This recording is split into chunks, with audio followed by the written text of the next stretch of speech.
Apple was founded on April 1, 1976 by Steve Jobs and Steve Wozniak in a garage in Palo Alto, California. At just 17 years old, Steve Jobs dropped out of school after only one semester, and for a year and a half he took various courses to find out what he would like to study. In 1974, he joined Atari as a video game programmer, where he first met Steve Wozniak.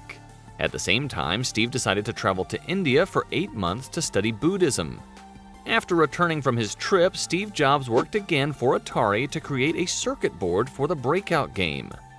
Also, at that time, the Altair 8800 appeared, a computer that had to be assembled by customers but with which nothing could be done.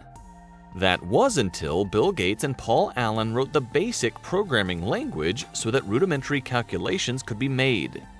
Steve Jobs saw this as an opportunity to make money and turned to Steve Wozniak, who had the knowledge to make a computer. But to achieve this, they needed money. So Jobs sold his car, a Volkswagen, and Wozniak sold his HP computer. With this money, they launched Apple Computer Company on April 1, 1976 through a partnership with Ronald Wayne.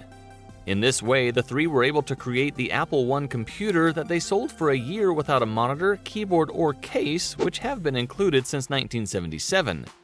Later, Jobs found a way to sell computers. It was to partner with the Byte Shop to sell 50 Apple I computers for $666.66. But unfortunately, the three did not have enough money to deliver the order, so they contacted a component supplier to give them a credit for 30 days and will return the money after the order is delivered. In terms of profit, Jobs and Wozniak took 45% each, and Wayne received only 10% of the company's money. But immediately after the company was founded, Ronald Wayne sold his 10% stake for $800.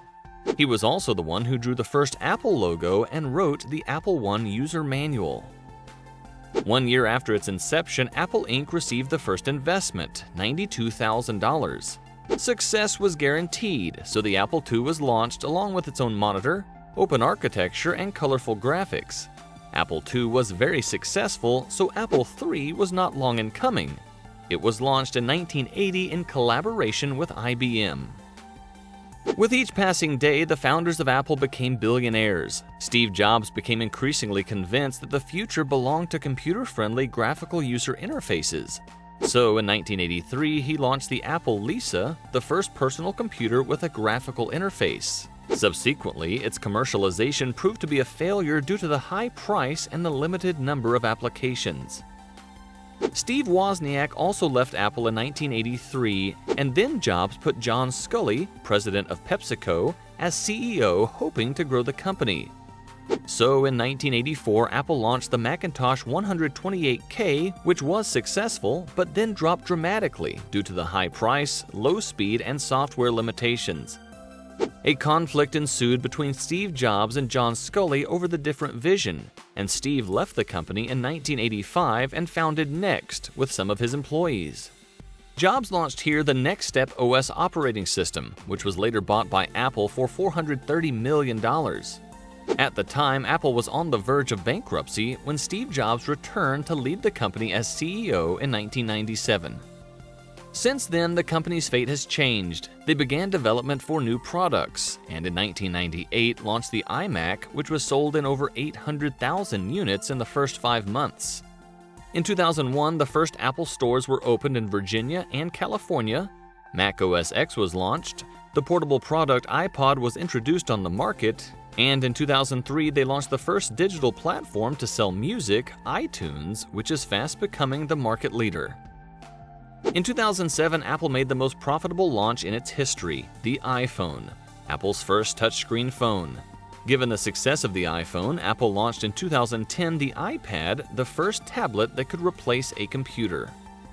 Unfortunately, diagnosed with pancreatic cancer in 2003, Steve Jobs died in 2011 and was taken over by Tim Cook, who had already held executive positions since 2009. Even though many believe that Steve Jobs' death would mean the end of Apple, Tim Cook has proven that Apple can thrive financially and bring completely new and revolutionary products to market.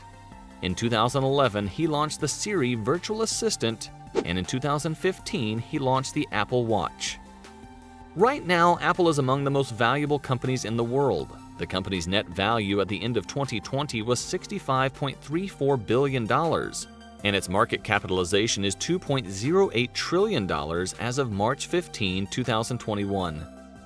Now, finding out what Apple's past was and knowing where the company is now positioned, some compare it to a religion because it is not a single product or a single person.